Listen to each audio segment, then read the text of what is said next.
সম্মানিত চেয়ারম্যানবৃন্দ, বিভিন্ন রাজনৈতিক দলের নেতৃবৃন্দ, আসসালামু আলাইকুম ওয়া রাহমাতুল্লাহি ওয়া বারাকাতুহু। আমরা এখানে 1947-এর কথা বলেছি, 52-এর কথা বলেছি, 62-এর কথা বলেছি, 71-এর কথা বলেছি এবং সর্বশেষ 2024 সালের কথা বলেছি। কোনোটাকে খাটো করে দেখার বিষয় না। ওই সময়ের জন্য ওই জিনিসটা খুবই গুরুত্বপূর্ণ ছিল। এখনকার পরিপ্রেক্ষিতে হয়তো কোনোটা বড় ছিল, কোনোটা ছোট ছিল। আমাদের মনে সবকিছু স্মরণ রেখে আমাদেরকে এগোতে হবে। এখানে দুইটা বিষয় খুবই গুরুত্বপূর্ণ। একটা হলো সংস্কার, আর একটা হলো আমরা বসে আছি খুব তাড়াতাড়ি ক্ষমতায় যাওয়ার জন্য। দুইটা জিনিস একসাথে কাজ করছে। প্রধান উপদেষ্টার জন্য যেটা বিপদ সেটা হচ্ছে আপনি যাদেরকে দিয়ে সংস্কারের কাজগুলি করবেন সেটা হলো হাসিনার লোটা বাহিনী। তারা কিন্তু এখনো সরে নেই, বিভিন্ন জায়গায় তারা বসে আছে। আপনি হুকুম দিচ্ছেন, সেই হুকুম পালিত হচ্ছে না। সবাই থানায় যান, আমি প্রত্যেক মাসে 2-4 দিনের জন্য যাই। তারা নীরব দর্শকের ভূমিকা পালন করছে। আপনি জানেন কিনা আমি জানি না, একজন ওসিকে আমি বললাম যে এটা পুলিশের সদাসর একটা নিয়ম, বিগত দিনের যত কিছু ঘটনা ঘটে যেই দলের হোক না কেন একটা রেকর্ড থাকে। সরকারি দলের হলে এটা প্রকাশ করা হয় না, কিন্তু রেকর্ড থাকে। ও বললো যে স্যার 4 তারিখের পরে আমাদেরকে নির্দেশ দেওয়া হয়েছে সমস্ত রেকর্ডগুলি ধ্বংস করে দেওয়ার জন্য। সুতরাং আমাদের কারো কাছে কোনো সন্ত্রাসীদের রেকর্ড নাই। এখন যেহেতু আপনি আর্মি ডিপ্লয় করেছেন, they have to be effective. আপনার প্রশাসন কিন্তু মাঠে ময়দানে দৃশ্যমান না। আমি সামনে বলে যাচ্ছি, অনেকেই সেটা বলবে না। দৃশ্যমান না, দৃশ্যমান না, এই জন্য সবাই যাচ্ছে চলছে, ওইভাবেই একটা সময় পাস করতেছে। কিন্তু আইন শৃঙ্খলা ঠিক করতে হবে, দুর্নীতি ঠিক করতে হবে। ঢাকা কোর্টের বড় বড় জজ সাহেবেরা পয়সা নিচ্ছে। আমার পরিচিত লোকের কাছে 15 লক্ষ টাকা নিয়ে বেল দিয়েছে। এইগুলি কি করবেন? এটা আপনি এখন সংস্কার করে কি করবেন, নির্বাচন করে কি করবেন? এই চোরগুলি যদি থেকে যায় তাহলে আমরা নির্বাচিত হয়ে আসার পরেও তো আমরা শান্তিতে থাকবো না। তাহলে এটা একটা অন্যতম গুরুত্বপূর্ণ কাজ হবে। এই সন্ত্রাসীগুলি, এই দুর্নীতিবাজগুলি, টাকা পাচারগুলিকে চিহ্নিত করে আমাদের ছেলেরা যে রক্ত দিয়েছে সর্বশেষ, এটার সাথে বেইমানি করা যাবে না। এদেরকে কঠোর শাস্তি দিতে হবে। সবচেয়ে বড় ক্রিমিনাল বসে আছে বঙ্গভবনে। অনেকে তাকে মহব্বত করে ওখানে রাখার জন্য চেষ্টা করে। এখন সংস্কার নিয়ে কথা বলতে চাই। এখন আমি সবাই এখানে বলেছি একটা কথা, আমি সেটা প্রস্তাব দেব যে আমাদের হার্ড কপিগুলি দেন।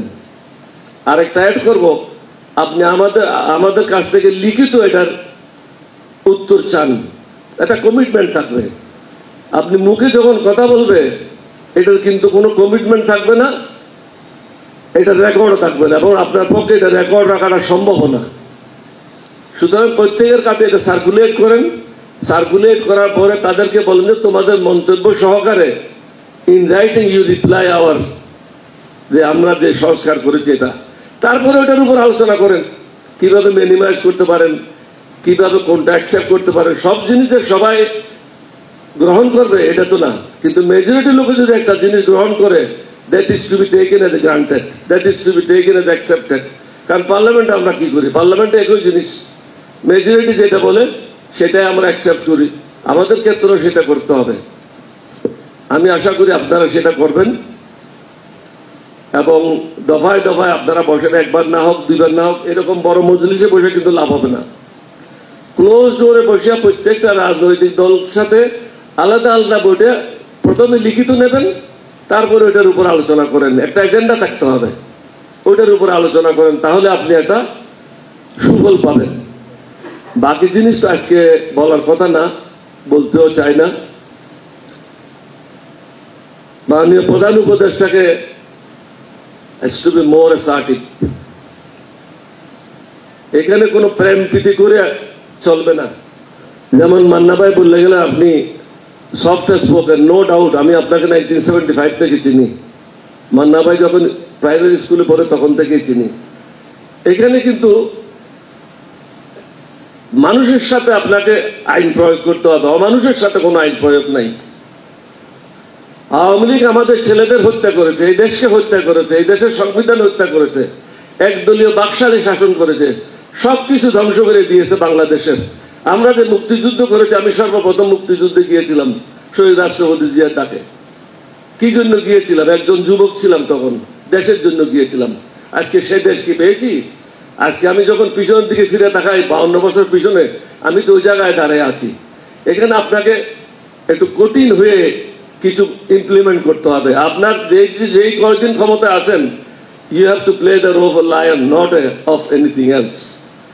তারপর অনেকেই জিজ্ঞাসা করলো এখানে আপনি ইমপ্লিমেন্ট করবেন কি করে? ইমপ্লিমেন্ট করা সোজা, অর্ডিন্যান্স করবেন, অর্ডিন্যান্স করে ইমপ্লিমেন্ট করবেন। যখন নতুন পার্লামেন্ট আসবে, নতুন পার্লামেন্টে সেটা আলোচনা করবে, রেটিফাই করবে। বাট এর আগে তো এগুলিকে অর্ডিন্যান্স করে এগুলি ক্লিয়ার করতে হবে, otherwise how it will be, সমাজ এটা ফাংশনাল কিভাবে হবে? নির্বাচনের ব্যাপারে আমি আবারই বলবো, এটা সবাই বলেছে একই কথা, জাতীয় সংসদ নির্বাচন আগে হওয়াটা যুক্তিযুত।